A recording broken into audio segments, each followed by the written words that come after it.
wakatuze.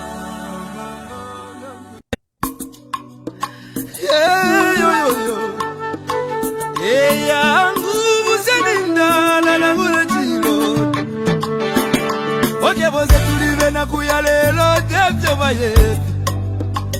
Amita pendwa ya vintu ifisume vyoza kula kwibukisha. Kana depochimo wimbo wa temenu wa katongi. Abazunga batita katongi na kula kwibukisha kateka. Kaibuku muna kapona neseko siove pamenso. Yangu ama umebaya Iyaba baba ume. Iyaba baba ume. Kateka wabantu twakulira lelo twakulira shika kukonke milimo shove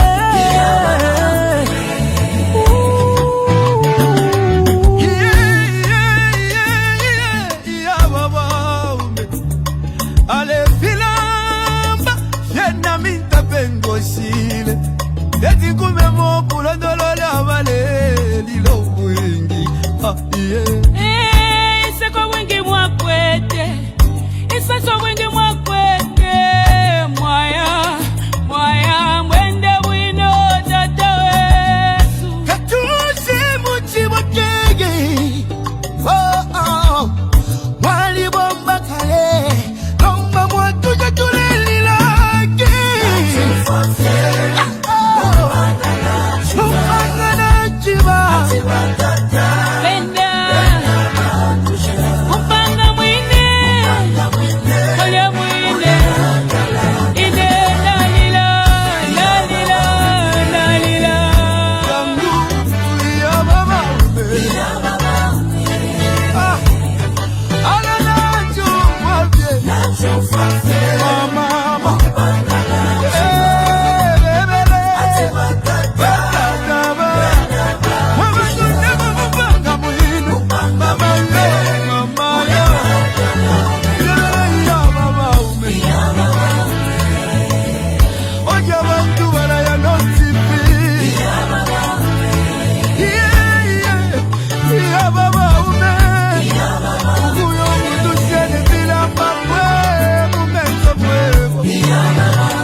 ukula bevyo wati dobuingi ibisebo wapangini okuingi ukuchinjo lusako kumoneko busaka mama kutituwala basiyani chakwa katuse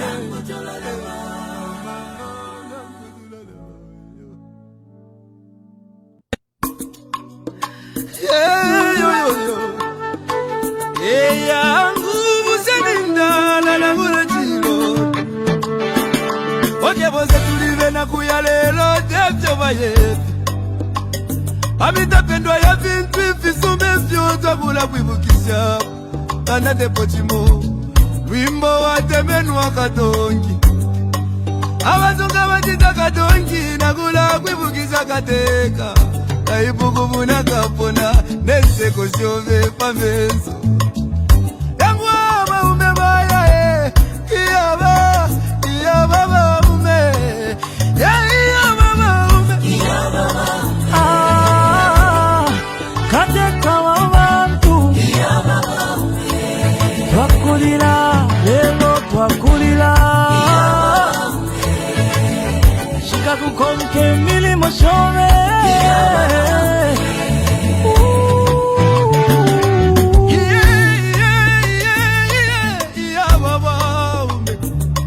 ale filamba yena minta pengosile eti kumemo kulondolola abale lilo wingi iseko wingi mwakwete isaso wingi mwakwete mwaya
ukuchinja lusako kumoneko busaka mama kutituwala basiyani chakwa katuse.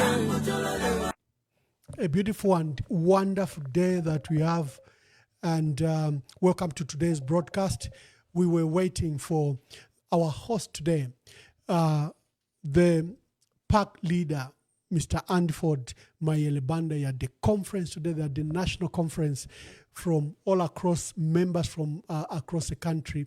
They had gathered at at Falls Way event to host their national conference.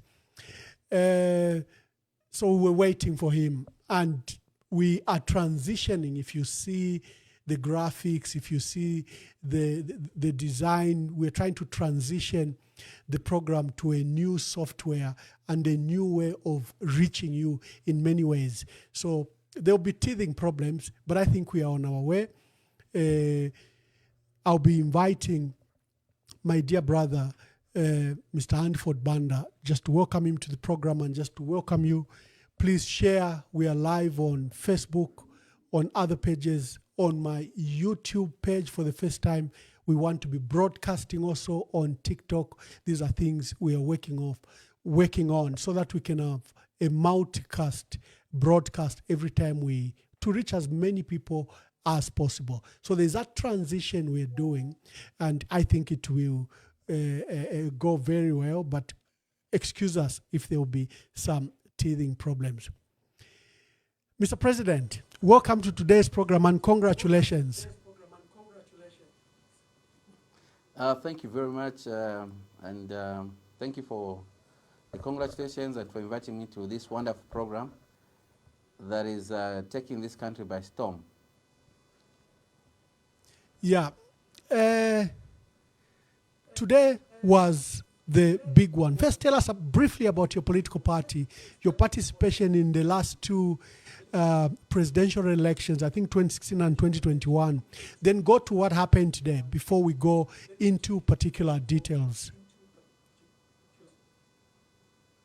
Well, People's Alliance for Change PAC was formed on the 10th of January 2016 at Intercontinental Hotel Lusaka. And we participated in the 2016 elections, where I was privileged to represent the party, and I came out number 4 out of 9. We also participated in 2021 elections. Again, I was privileged to represent the party, where I came out number 4 out of 16. But between 2016 and 2021, we participated in a lot of elections across the country.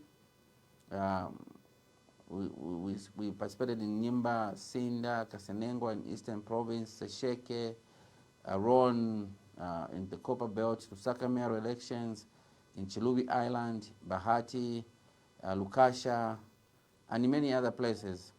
So we've been growing like that from 2016. Basically, our ideology is we want the Zambian people to have a significant role to play in the economy. We want to make sure that the most disadvantaged people, have a chance to make it. We also want to make sure that we break a system that supports a few people and come up with a system that supports everyone. We want to make sure that the governance system is not based on tribe or political affiliation, but it's based on meritocracy. That's the basic about PAC, really, the People's Alliance for Change. And just walk us through the build-up until today. What happened? Just give us a brief of the outcome and resolutions of your party today. Well, we undertook a consultative trip to the structures of certain decisions that we're supposed to make. You know how politics is. I think it's easy, to conduct this kind of events after consulting the structures. One of the issues we wanted to deal with was we wanted to amend the constitution so that it's just up to date and ensure that it conforms with the current dynamics of our democracy. We were looking at partnerships with people, alliances political party alliances. So we did consult the structures, and today was a day that we were supposed to ratify, or where we were ratifying those decisions, and I think everything went well. So we asked our people to organize themselves based on the structures available at the moment, so that it's important as a political party, when you're having a convention, that you form a quorum based on the constitution that is available. And that is what we did.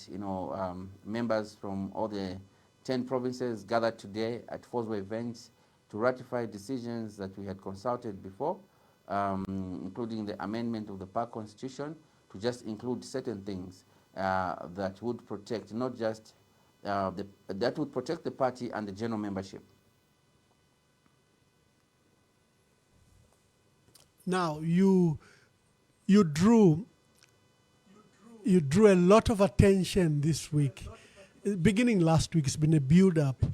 Information was leaked that an international banker, financial analyst, former ZCCMIH a board chairperson, former IFC member, and she's been in New York and Washington for a long time, and in London.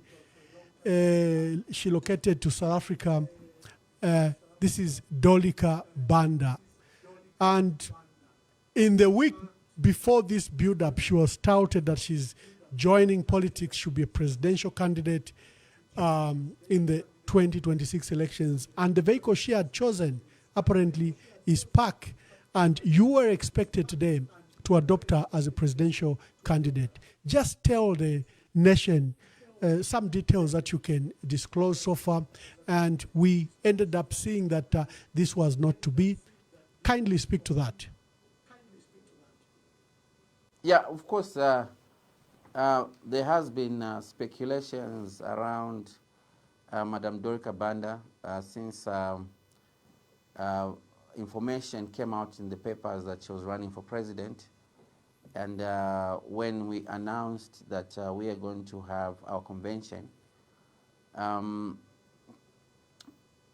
first of all, I want to make it categorically clear that we're not family, because people have been speculating things like this is a Banda project, the Rupiah Banda project.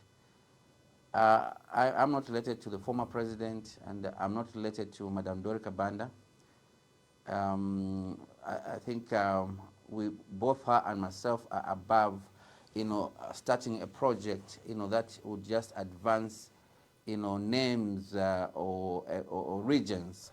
So I wanted to make that clear that, yes, I do know her, but I do know that herself and myself would not get into a situation where we come up with a project that promotes a region.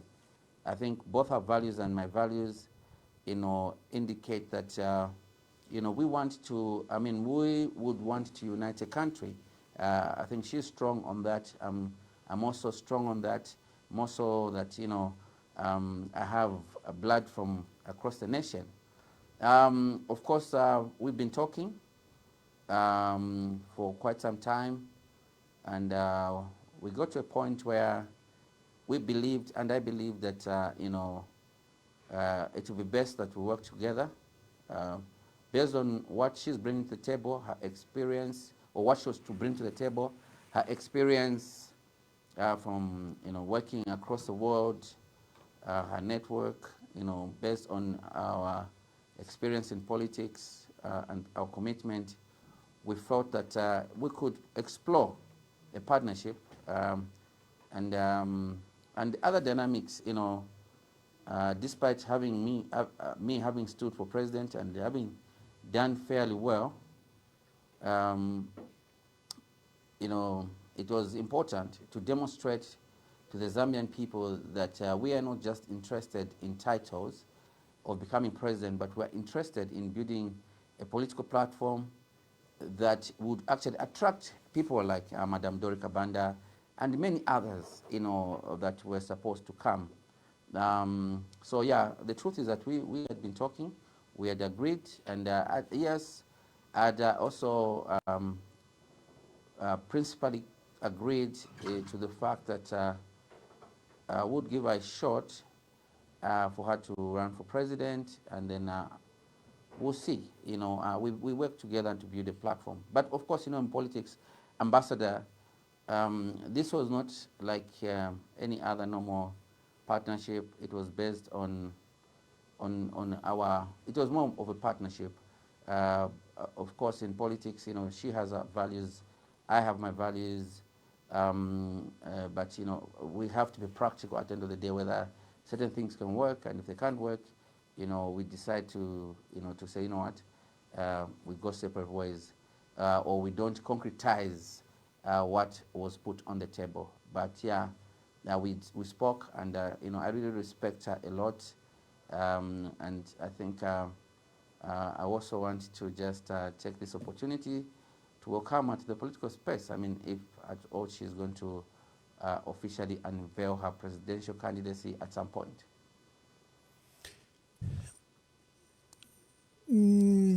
I know you want to dwell very little about this matter.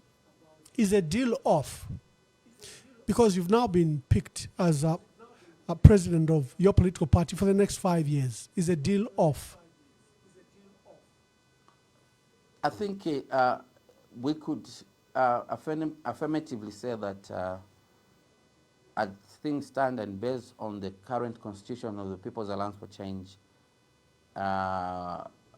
we will not work together, and that if anything changes, we will have to reconvene a convention, to actually, make different decisions. We'll have to, reconsult our structures, and if the structures think that it's the best way to go, we will have to look at it from that aspect. Otherwise, it will have to go back to the convention, because these are decisions that are not made by an individual. A political party is a makeup of people. You have to respect people. When you want to join politics, or you want to be in politics, you must learn to respect people. If you don't respect people, you will not go anywhere in politics.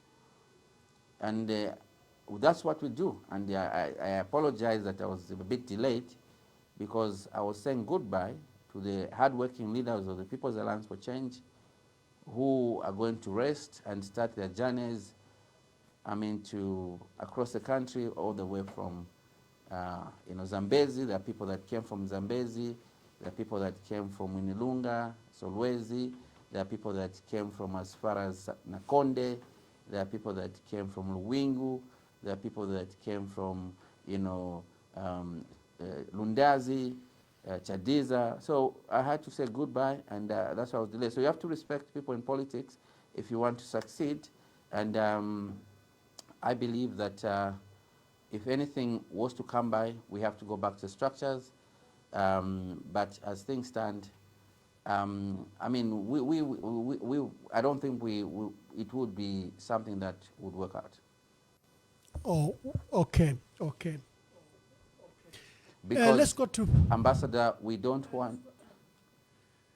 We as a party, it will be difficult, because we don't want to confuse our membership. We don't want to confuse the general public, like we are not sure of what we want.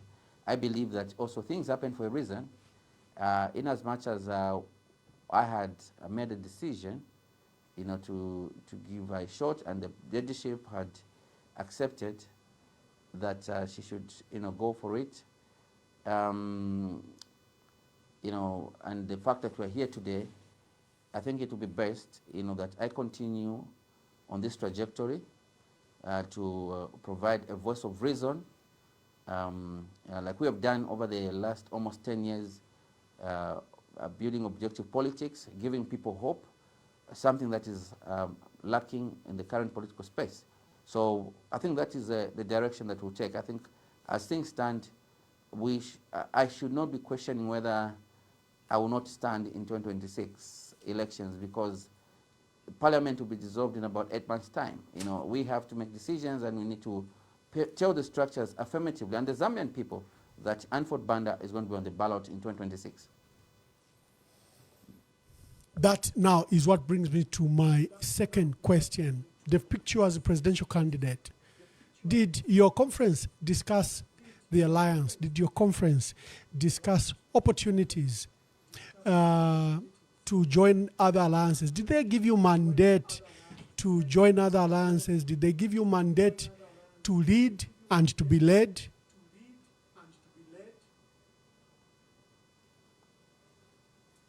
I think for us, one of the things that people must understand is that one of the reasons why our party is called the People's Alliance for Change is because we have always been interested, or our focus is to work with the people. We have detested the idea of joining alliances. Of course, politics is dynamic. We are called People's Alliance for Change because we want to build alliances with the people. But due to the dynamism of politics, the National Executive Committee of PAC has got the right to actually, agree if we have to walk into alliances. Of course, I'm the leader of the party, and if anyone is talking to the party, they'll be talking to me. And when they talk to me, I have to go back to the people, to consult them whether it's something that is workable. To be honest, we wouldn't mind, getting to an alliance if need be. To advance the interests of the Zambian people. But also, we don't just like to be in a wider alliance. We believe that every political party that is coming to an alliance must bring something to the table. It's not just be about an issue of just building alliances for the sake of being called an alliance. I believe an alliance is effective and can have the chance of winning an election if each alliance member brings something to the table. Someone must participate in elections, must participate in elections. They also must have a stand, because we tend to invite each and every political party, even political parties that have been, they don't stand for anything. Today you find them here, tomorrow they speak with this, tomorrow they'll be there. I think that, we avoid to do alliances like that because we avoid to damage our brand and reputation. So, and the biggest issue is that as a country, we have been accustomed to just changing government without actually looking at the heart of the people that are coming. We can look at qualifications, we can look at everything. It's okay, that's important, but we don't actually scrutinize the heart of the people. Because some of the people that are in the position or that have been in the position, they're bad people that would give power and they start doing bad things. So it's not just a matter of just making an alliance because you have to get rid of government. I think what's important is what are you bringing to the table and what are you actually telling the Zambian people of what you're going to do? Because the people of Zambia right now, they want hope. They want something that is going to actually help them or give them hope, and they want to see a political party or a presidential candidate that will give them a story that they will see themselves succeeding. We have to speak to their aspirations. Most of the Zambian people have lost hope in the future, and we as opposition politicians have got a lot of work to do. Now, sometimes when you join alliances, you find that some of your, clearest messages are diluted because other people believe in doing politics that does not give people hope, but maybe focusing more on just attacking the government. I think what we need to do is to build a political platform that actually is going to promise people and give people real solutions so that once they're given a chance, for once, they should vote in a government, not just voting out a government. Yeah. This brings me to the next question on the state of the country. What is the state of the country from PAC's point of view? And why should Zambians begin to look up to you?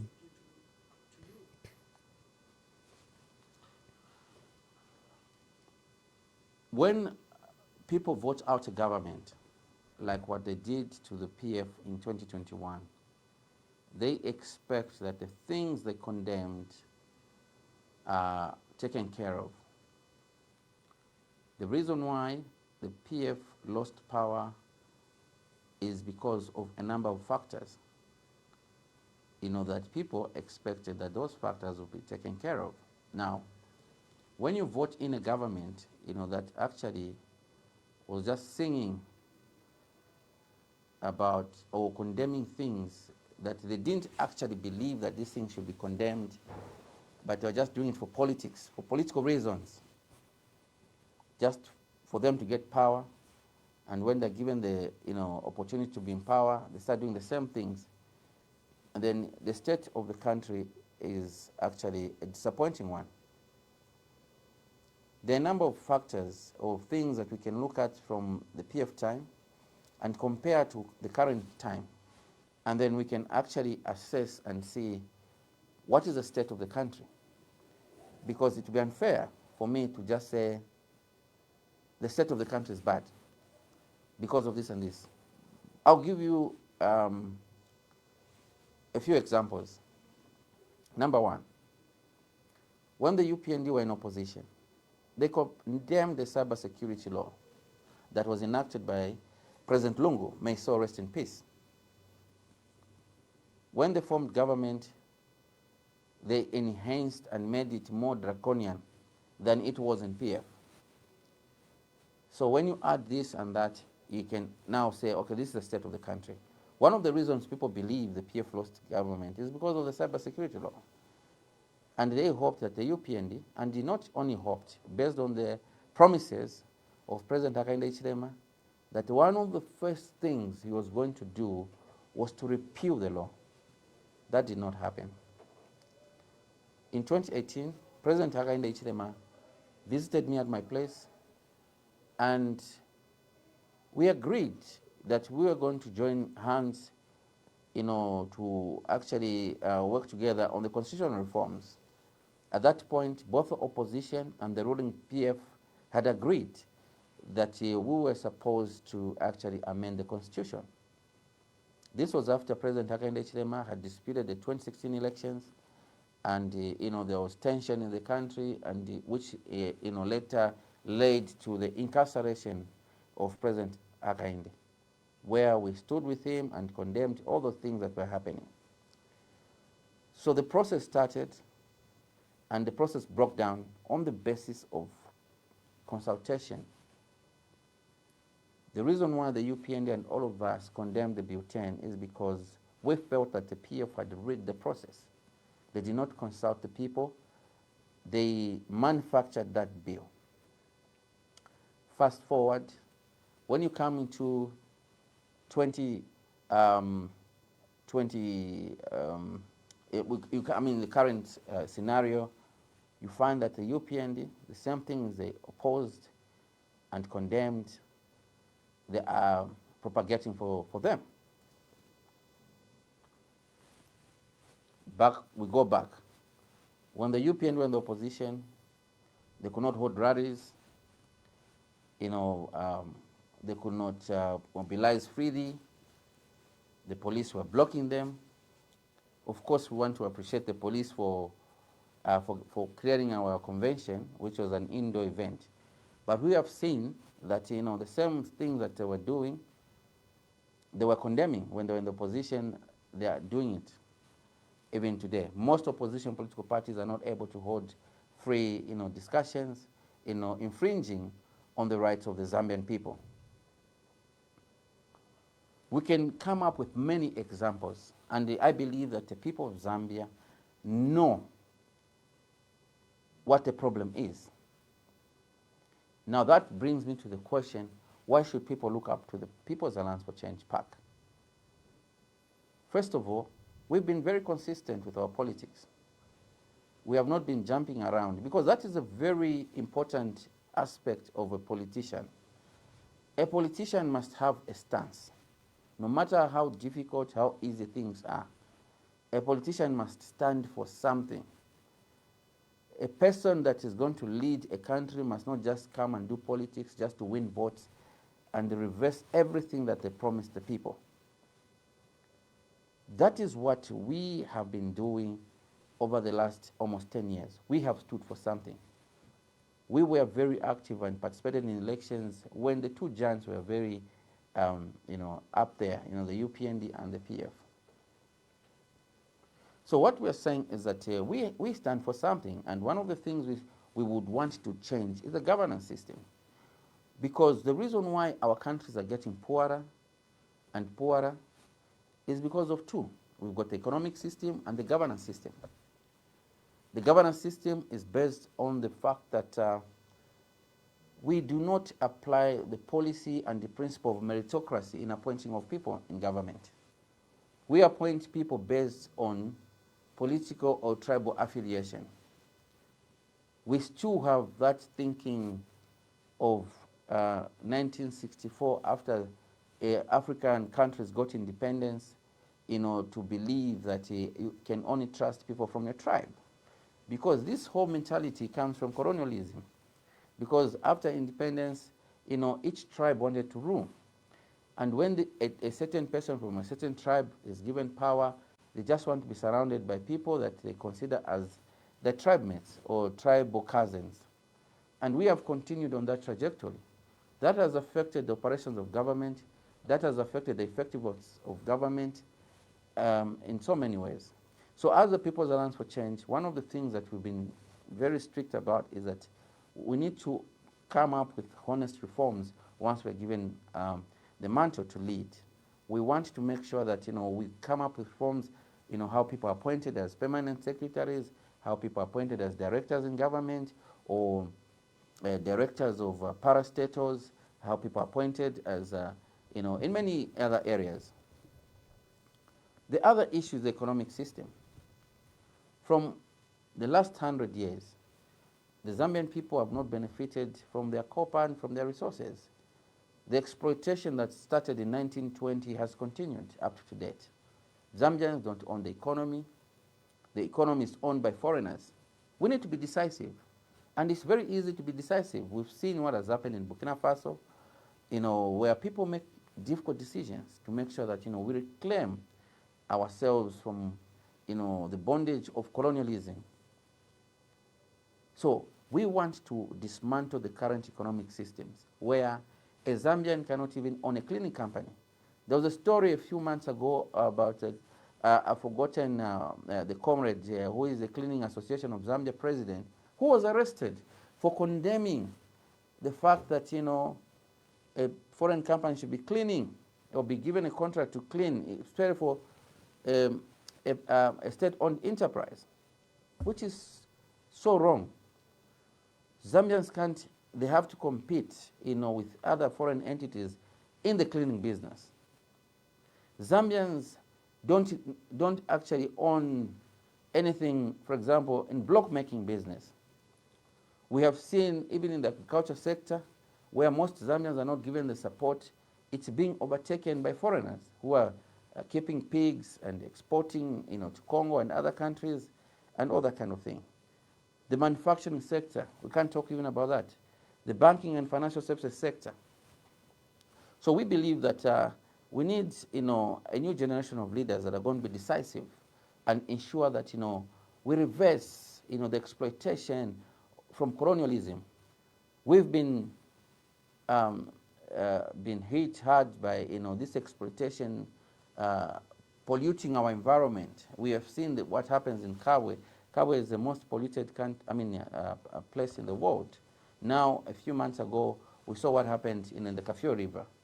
And all this thing is because people need to make a profit, repatriate the profits to their countries and develop their countries, where we remain poor. The government's borrowing keeps growing up because we have not reached a point where we are able to generate enough revenue to cover the cost of running government and other social services. There is no way you can run a country on taxes.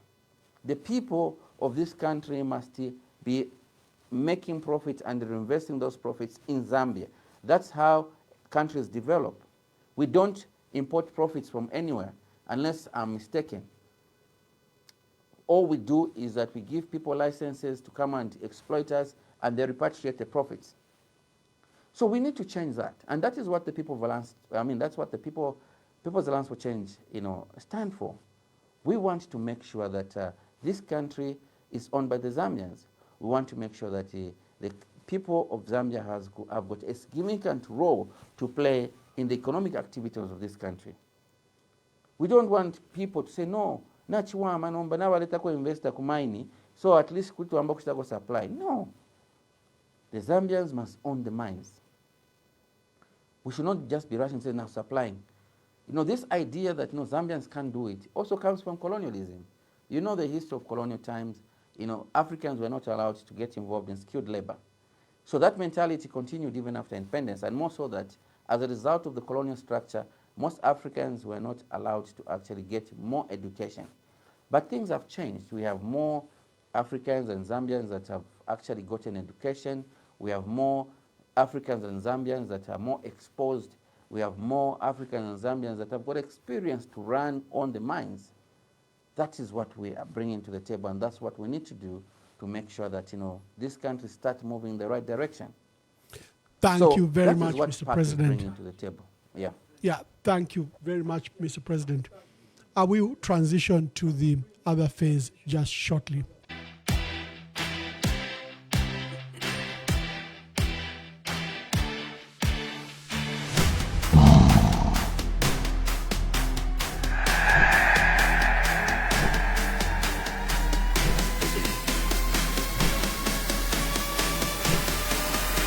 We bring you guests that challenge the narrative, unveil what power hides, and spark national debate. Speaking truth to power, from the grassroots to the highest offices. EMV, tonight. Thank you very much. We are hosting Andiford Banda. They've just held a conference, a national conference at which they were resolving issues for the next 5 years. There was a build-up that Dolika Banda, as you have seen, unrelated to Andiford Banda, was touted as one that would lead the political party, but it was not to be. Whatever happened, we've been given some insights about the deal. The deal is off. It didn't materialize. The party has chosen Mr. Andiford Banda. They've trusted these pairs of hand. He took them to elections in 2016 and 2021. They think that he should take them to elections in 2026. You've also noted a sense of reluctance just to walk into any alliance because it is desired that there should be an alliance. Aren't you taking a risk, Mr. Banda, if Zambians are saying you cannot do it alone? Fred Membe can't do it alone. The PF can't do it alone. Harry Kalaba can't do it alone. The people of Zambia are calling on the opposition to be together, but you seem to have poured cold water around the issues of an alliance. Have you read the mood correctly, or do you think you can do it on your own? I think the truth of the matter is that no one can do it on their own. Every person that has won the presidency has worked with people, whether those people are political party players or they are individuals or leaders of influence. So the truth is that I can't do it alone. No one can do it alone. Of course, but someone needs to give direction to this country. Because outside just coming together, it's about what direction are we taking this country to? That is what is missing, I believe, for starters. I know people say, our opposition, nobody wants to president. It's because probably we don't believe in the next person. But if someone can actually demonstrate that, I can take care and lead people without any doubt, I believe, we will agree unless we're just not being practical. So first, let's work around, having the real direction. Let's work around giving the hope to the Zambian people. And then we can say we can join someone, or someone can join us, or something like that. You know, if the Zambian people say we want Anford Banda because he has stood for president twice, and in the 10 years that he has been around, you know, he's been steady with his politics, and you know, and he's willing to be led. Actually, I'm very willing to be led by somebody. I'm not, you know, I'm willing to be led, and I think I've demonstrated that in many ways in the past, even now. It's just about being practical about things. It's not just about calling for alliances. And quote, I'm part of discussions, you know, to form alliances. You know, I'm part of political parties that are discussing to form alliances. So, but we have to be practical on how we do this thing. We have to be practical on how we pick a candidate. It should not just be an entitlement to anyone to say, no, okay, because I'm Anford Banda, I'm the one who has run more times than most guys, so let me just be the one to be picked. I think someone must deserve it. You know, someone must earn the respect of the other leaders. That is what should happen. And to be honest, if someone was to come out there and say, you know what, this person deserves our respect as political party leaders, I would actually support that person, as long as what we're working on advances first the interest of the Zambian people. Oh, wonderful. What are the key policies that would substantially differ with your party in relation to the UPND? Why would PAC be an alternative? For example, what are your key views about the mining sector and how it should be run?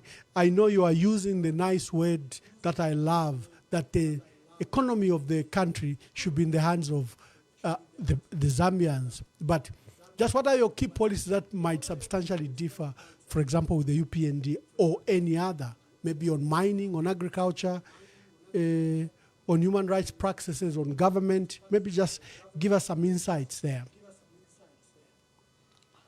Well, I think the biggest issue that we have, I was talking to one former minister, who I won't mention, and he indicated that he's doing a PhD and his research is based on why do we actually create documents in this country and we don't implement them. When you read a lot of government policies, you find the right things there. Whether you read the energy policy of 2019, whether it's agriculture policy of 2016, whether you read, you know, the financial services sector policies, a number of policies in the financial services sector, you find that all the solutions are there. So to a greater extent, you know, all the right writings have been done. But why is it that we're not able to implement? So the biggest challenge that we have is governance. Of course, we need to just enhance the idea that, you know, that the Zambians must own. And this desire has been there for some time. I think the first SME policy that was drafted was 1982.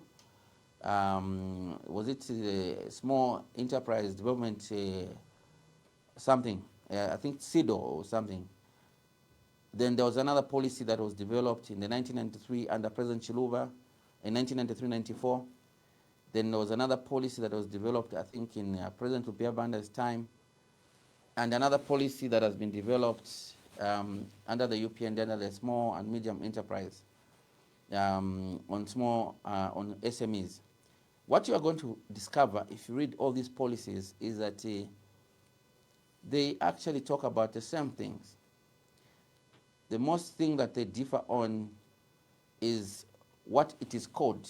Maybe this policy was called this. They'll tell you that Zambians don't have access to finance, they don't have access to training, you know, they compete with people, with your, companies that come with a lot of cash and also more technology. So you find that all these policies, you know, talk about the same things.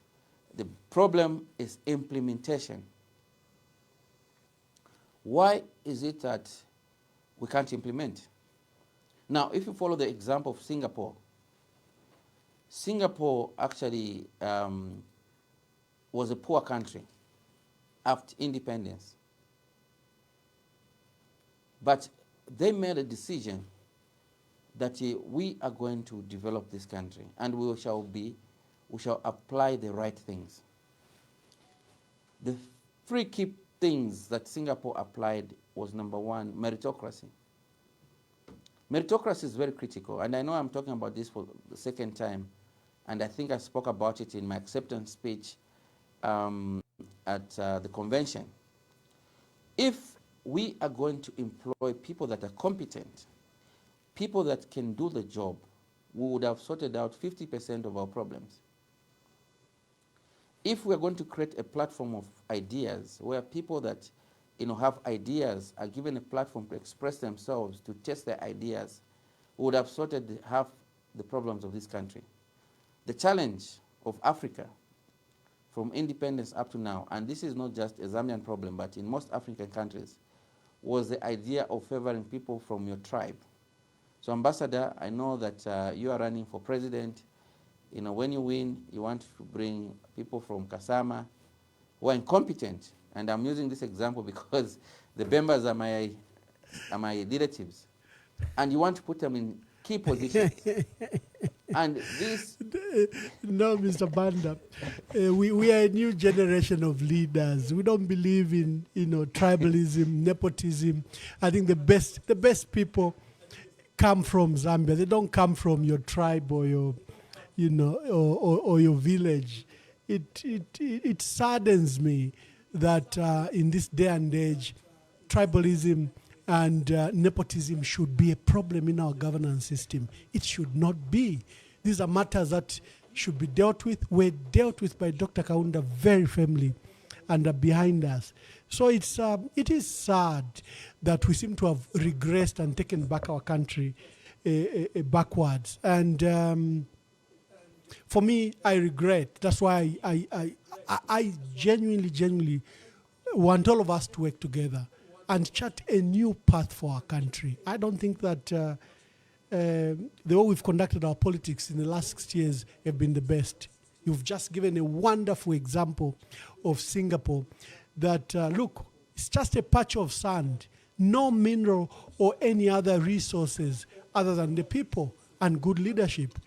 And today, they stand among the top economies in the world. What do they do right? Those are things that should inspire all of us. So, but continue. Thank you very much. Yeah. Yeah. So the meritocracy is a thing that we need to. Now, if we don't apply meritocracy, and we actually employ political party cadres in government, it bleeds corruption. Because if I employ my relative in government or my strongest soldier, politician, and they're involved in corruption, I will not be able to, prosecute them because they are my relative. I don't want them to go to jail. They are my strongest political party cadre. I don't want them to go to jail. But it is also the belief and ideology that, when a government forms, a political party forms government, the people that have been fighting and it's time for them to enjoy. It's time for them to get contracts. It's time for them to, to abuse government. And we need to move away from that mentality. We need to move away from that mentality.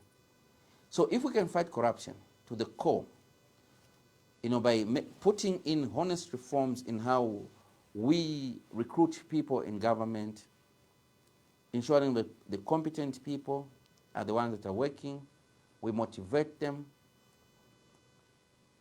then we will also put in reforms in the Anti-Corruption Commission. We have seen, people that supported a political party being put to head, sensitive institutions like the Anti-Corruption Commission, Electoral Commission of Zambia, and many other institutions.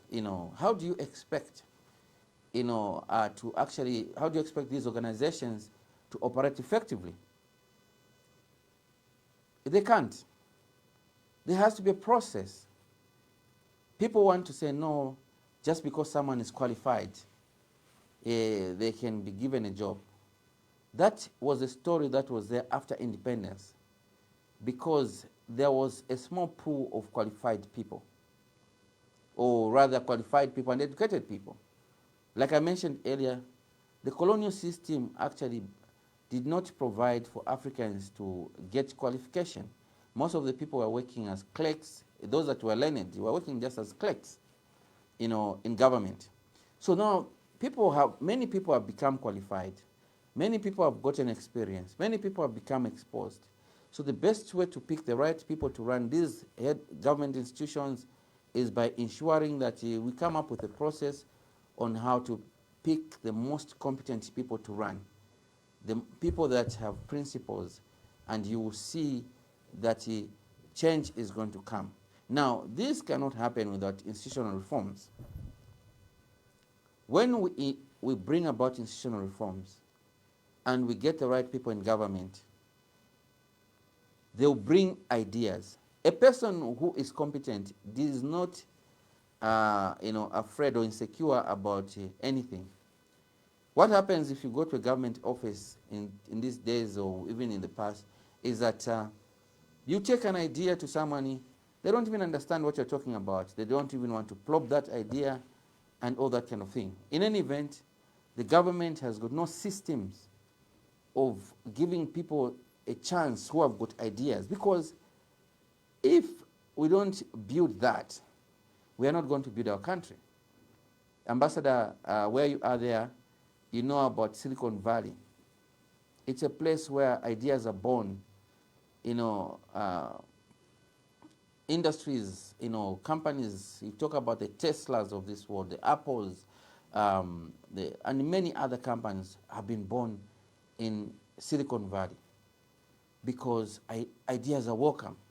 Where do we have such in Zambia? We've got young people that have got ideas that want to contribute to ensure that we improve yields in the agriculture sector, by coming up with proposals that would help farmers to apply best farming techniques. Do they have a platform that gives them a chance? There's nothing. So we need to have honest institutional reforms. Once we have institutional reforms and we have the right people, and when they bring ideas, they will implement the ideas, and the country is going to go forward, or it's going to develop. That's one thing. The other issue is that we cannot allow, like I said, and this is what the UPND have not done.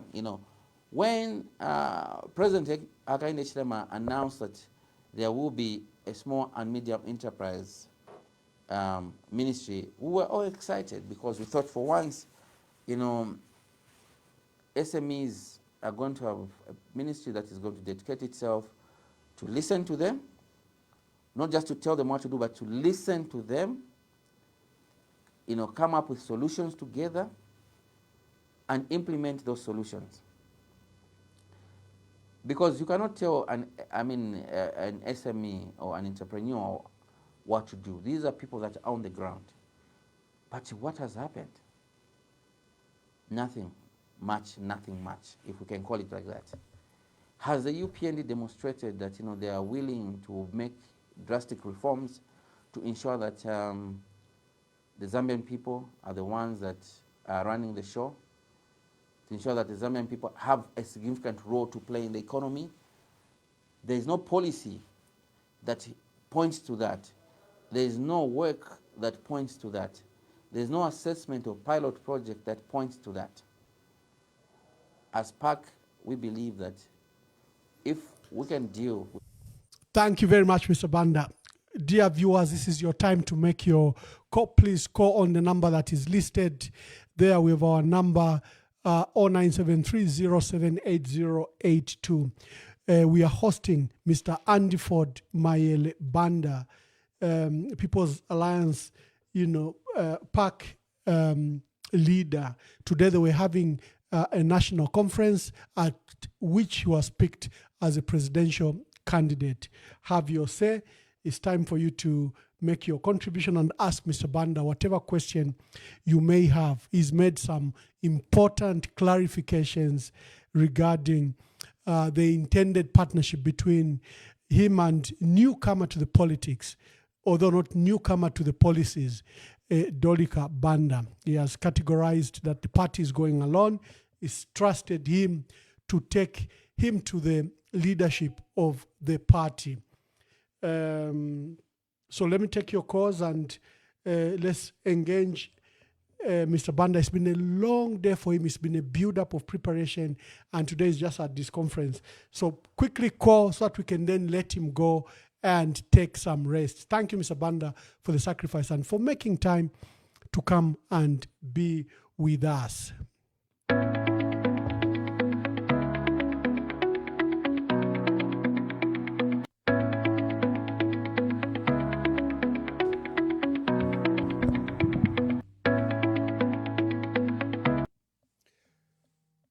We have our first caller. Caller, please tell us your name and where you are calling us from.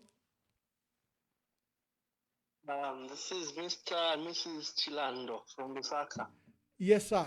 We are live and we are hosting Mr. Mayele Banda, Mr. Andiford Mayele Banda. What's your contribution? Yes, sir. No, thank you very much, Ambassador, for this beautiful program. You are really doing a good job. We must commend you for what you are doing for the people back home. Zambia is not in good hands at the moment. And we just applaud our president, Mr. Mr. Banda. Yes, thank you very much. We attended the conference this afternoon, the convention this afternoon, and congratulations, Mr. President. Hello, can you get me, sir? Yes, we can. Very clearly. Continue making your contribution. Yeah, so my contributions are that I support what the president is saying. We actually support with my wife, as we is one of his supporters, and we just pray that come 2026, we shall work together and make sure that we relieve the people of Zambia. You know, there's a lot of things that are very wrong in Zambia, where we are getting these investors coming into the mine, saying they're bringing into investment. But I mean, that investment honestly will not benefit a Zambian, because once they get those minerals, the monies are going back wherever they come from. The financial institutions, as the president spoke during this afternoon's convention, whatever that they are making is going back. It does not benefit any Zambian at all. So we support our president Andiford Banda's principles once elected into power, what he wishes to do into this country to Zambia. Thank you very much. We submit. Okay, wonderful. Wonderful. Thank you very much. That was a caller who appears to be your supporter, Mr. Banda, and he actually even attended today's conference. That is remarkable. Let me see if we can take some more calls.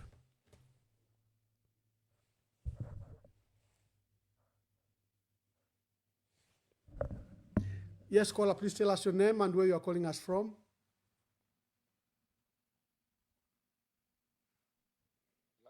Hello, caller, please tell us your name and where you are calling us from. Are you online, by the way? Yes, you are live. We are hosting Mr. Banda, okay. Mr. Andiford Banda. Oh, okay, mine is different. I really just want to talk to you. I've been trying to contact you. I've been failing at to contact you. Oh, SMS your details, sir. I'll call you. Mark this number too. Yeah, just SMS the details. Yeah, just SMS the details. I will then get in touch with you. I rarely use this number for personal things. This is just for this program. So if you wish to reach me, just text then I can call you on the number that I usually use for Mr. Banda. Maybe you can take that call quickly. You can answer that support that you've received. Yeah, thank you so much, Mr. and Mrs. Chilando, and thank you for supporting the park for so many years. It is as a result of your encouragement and support that we keep going. We really appreciate the support that we're getting from you and your madam, and thank you for attending the conference today. I guess that we have a lot of work to do. We worked together in 2021, but obviously it was not our time. But I think 2026, there's so much to be done. So thank you so much, and let's keep working, let's keep believing in the ideals that we formed this political party for, and let's keep pushing. Thank you, Mr. and Mrs. Chilando. I guess we'll meet even tomorrow. Yeah, thank you. yeah. Wonderful. This one has sent a message, and Mr. Banda is pleading with you that you should consider working with fellow opposition leaders, overcome your differences, maybe emphasize on what brings you together than what may not bring you, what separates you. Maybe you consider what brings you together more. This one says, good vision, Mr. Banda, but kindly work with more people. Again, it's, I think, an issue of, it's the same issue of people calling for you to work together with the opposition. Okay, let's hear from another. Hello, caller, please tell us your name and where you are calling us from. Yeah, thank you, Ambassador Mwamba. And thank you for the fantastic job you're doing. And President Hanford Banda, thank you so much. I listened to you, and we've listened to so many presidents, including yourself. You have got ideas, good ideas for Zambia. And you know that nations are built through ideas. It's ideas that build the world or society. But I would advise you, Banda, Bambuya want, just like the way you called Mwamba Bambuya. 2026 is not just any other election. We're fighting a very brutal opposition. Not opposition, ruling party. They control all the institutions, as you said. They control the ECZ. This is not the time. There's so many political parties, 15 or so of them. If we all go alone, I don't support any of the political parties. I'm for the United Front. If we all go alone, we're gonna split the votes, and we might even end up with him coming back. And you know the situation in the country. He is a president who does not accept anything. And the more you divide it, the more he's going to divide you even more. So, Ranford Banda, if you come together, which means you're going to come up with one interim economic policies. So all those good things we are talking about, they can be included in the. You've got fantastic ideas. Sebastian Copeland yesterday came with fantastic ideas. Why can't we put all those ideas together and come up with one policy for the sake of 2026? Because if we don't win 2026 for Banda, forget going forward. We're dealing with a Mingalato regime. They're going to do things that we won't even know, and a lot of people are going to be jailed after 2026. And then you've mentioned things like Singapore, yes. And, but there are so many other things that, you need to deal with, like the powers of the president. One of the biggest problems we have in our country is the powers of that president. In 1991, before 1991, we were one-party state. So all that the MMD people changed in the constitution was the multi-party thing, one-party thing. The president still has powers. So even if we put one person to go there, he will behave like any other president. You abuse the powers. So, but by coming together and having a social contract between yourselves, nobody is going to go there and do things to have one power president, one messianic president. I rest my case. Yeah, thank you very much. Thank you very much. We seem to have a serious technical glitch. I don't know what happened. I'm not live on my page. My technician, you should check. I am not live on my page. I'm live on YouTube. I'm live on other pages, but I'm not live on my page. I don't know for what reason. You heard what, Mr. Banda, you heard what our dear brother, I guess power could have gone where you are. It's an issue we have to fight for every day. What would be your response to that?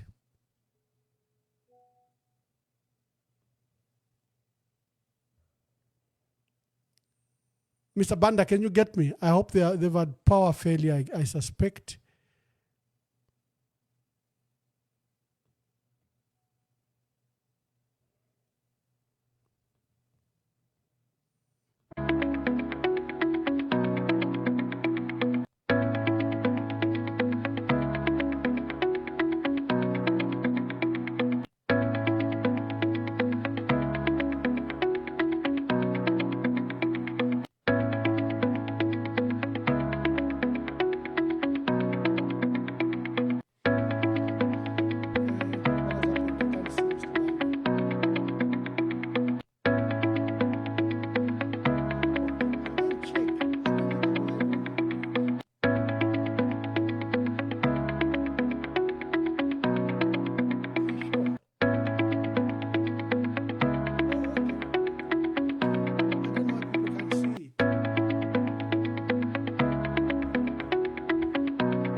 Okay, the other team has lost power. They are just reconnecting, moving to standby power. You know the crisis of electricity in Zambia. And we just have to be a bit patient. We are hosting Mr. Andiford Banda. He's just at the conference today. Ambassador Emmanuel Mwamba confronts the truth behind what may be Zambia's darkest environmental catastrophe, the collapse of the Copperbelt Dam that poisoned the lifeline of our nation, the Kafue River. From the Copperbelt through Central Province and into Lusaka, more than 7 million Zambians depend on this river for survival. Today, that very lifeline carries death. Who bears the blame? Did the government of the Republic of Zambia commit an act of treasonable negligence by failing to protect its people? Or did a Chinese mining giant unleash one of the most inhuman and catastrophic crimes in history? An act so reckless it could threaten a third of Zambia's population. The questions are grave. The answers may shake this nation to its core. EM Verified. Thank you. We just had a power failure back where we are broadcasting Mr. Andiford Banda from. Mr. Andiford Banda, you can pick up the question from Mr. Patrick Chulfia from the United Kingdom.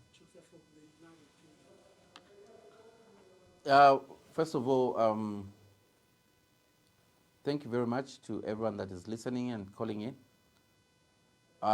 We have not ruled out, working with alliances.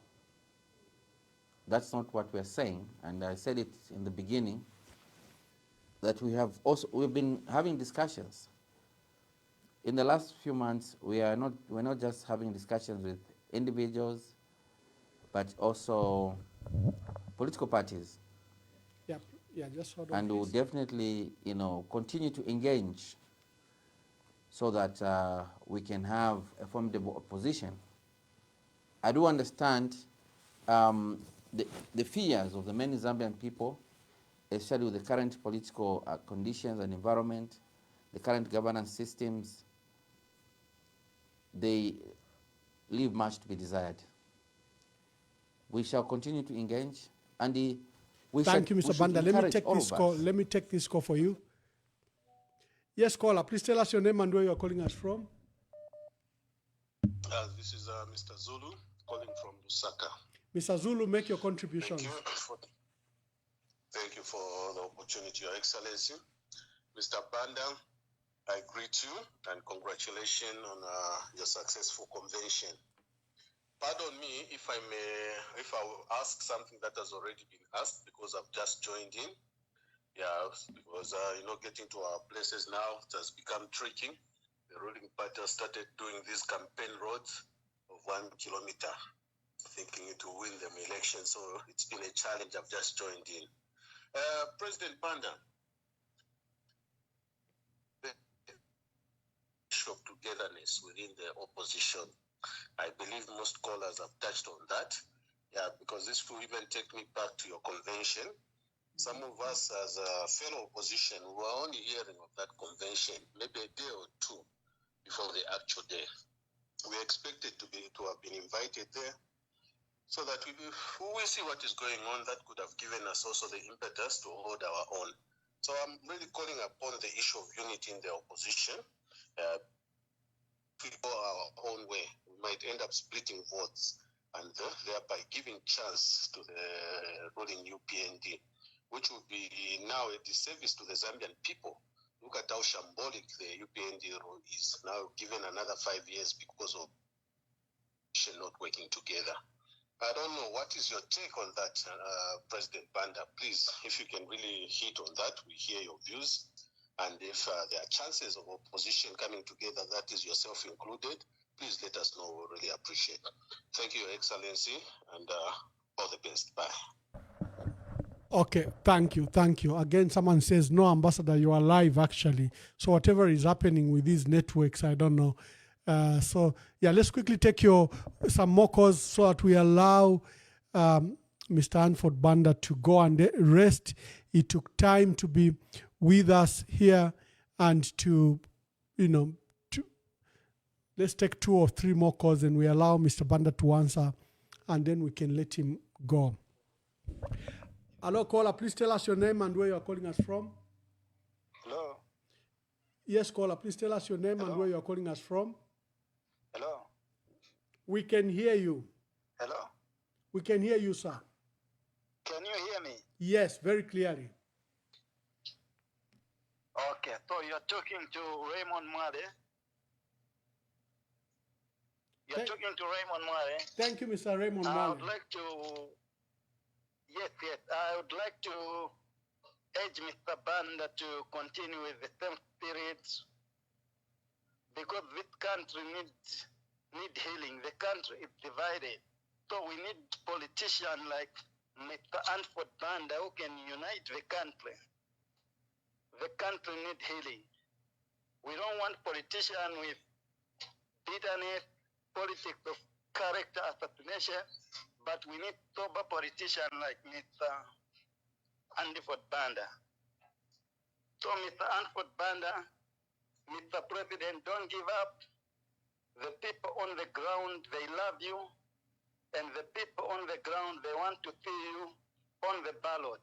So today, after the convention, people were happy, especially in the area where I come from, in Mutendere, where you grew up from. People were happy, and people felt that there is hope for the country of Zambia.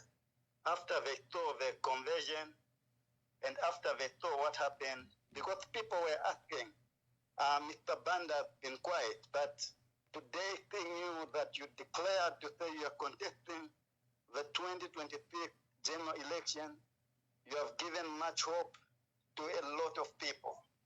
You have given much hope to the street vendors. You have given hope to the widowed.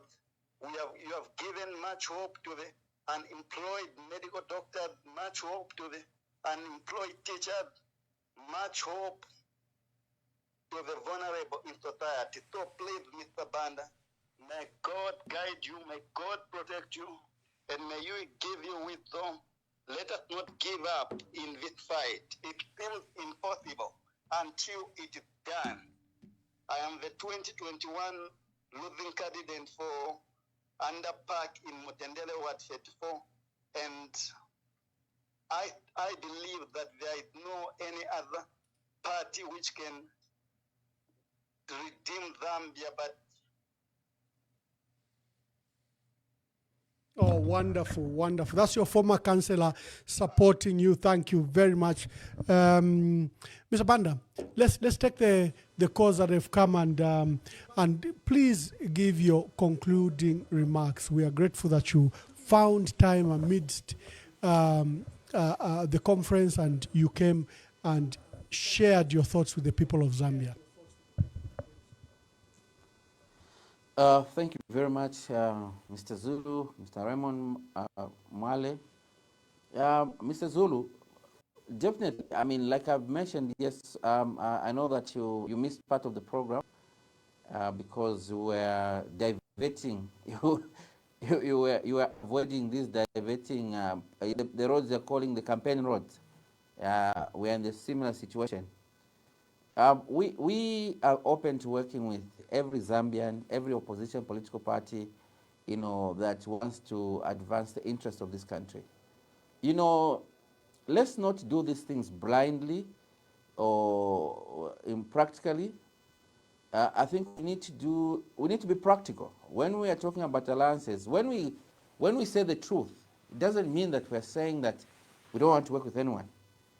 All we're saying is that let's build an alliance that is going to, to be formidable, and that is going to have leadership that will be respected by the Zambian people and by those that are going to say, we're going to support this candidate. And I think that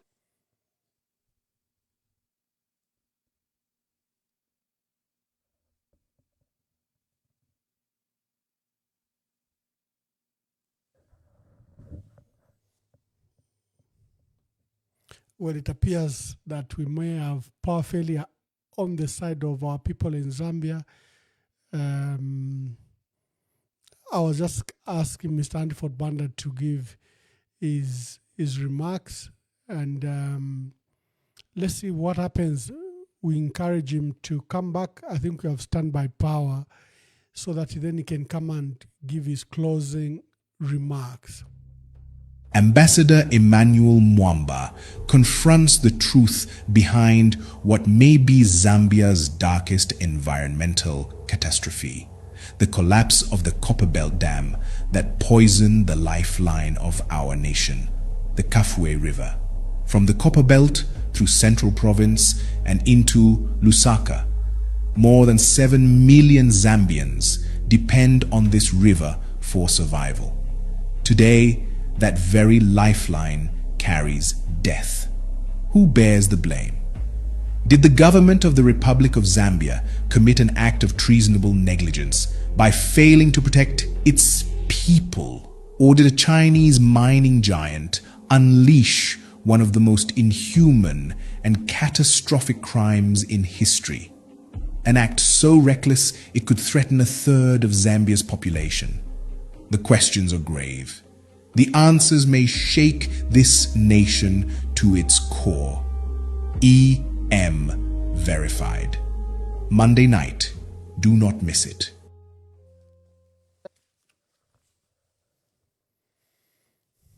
Thank you very much. I'm still waiting for the team in Lusaka. With this power failure, we seem to have lost them. But let me just give them a call and see if we can just, he can close through the phone. He doesn't have to close while I'm seeing him here. Ambassador Emmanuel Mwamba confronts the truth behind what may be Zambia's darkest environmental catastrophe, the collapse of the Copperbelt Dam that poisoned the lifeline of our nation, the Kafue River. From the Copperbelt through Central Province and into Lusaka, more than 7 million Zambians depend on this river for survival. Today, that very lifeline carries death. Who bears the blame? Did the government of the Republic of Zambia commit an act of treasonable negligence by failing to protect its people? Or did a Chinese mining giant unleash? Okay, so we are back. I think we are this either network or power failure, whatever the challenges are. We pray for our country. We pray that we shall overcome these challenges. Mr. Banda, just give your closing remarks and your words of encouragement to your supporters.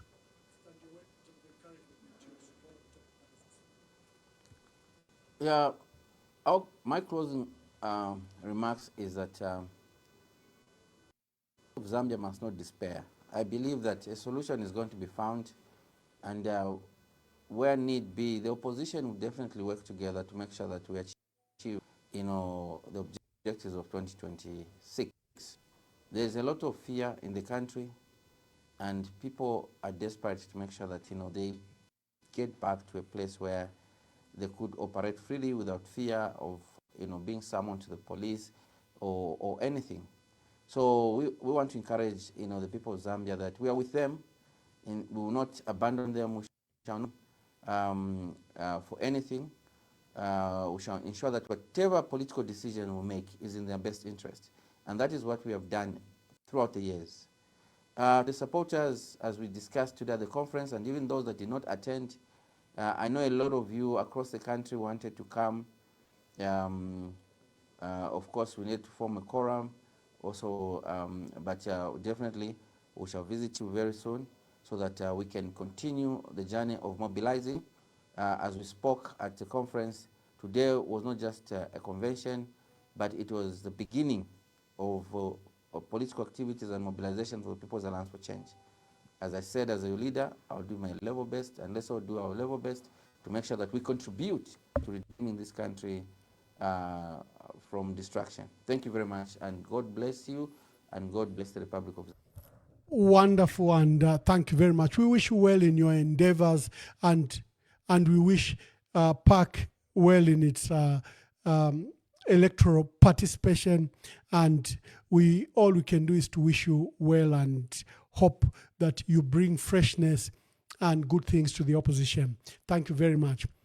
Dear viewers, today we're hosting Andy Ford Mayele Banda, is a PAC party leader, and today they were holding a conference. Tomorrow, look forward, we have Honorable Christopher Kangombe, MP for Kamfinsa, Member of Parliament and member of the Central Committee of the Patriotic Front, is visiting here in the United States. And I'll host him. We'll have a chat about his future endeavors as we go to elections. Does he have ambitions? How does he wish to participate? Will he defend his seats? What is the state of the country from his side? What's the state of the National Assembly? So that is for tomorrow. So God bless you, and God bless our country.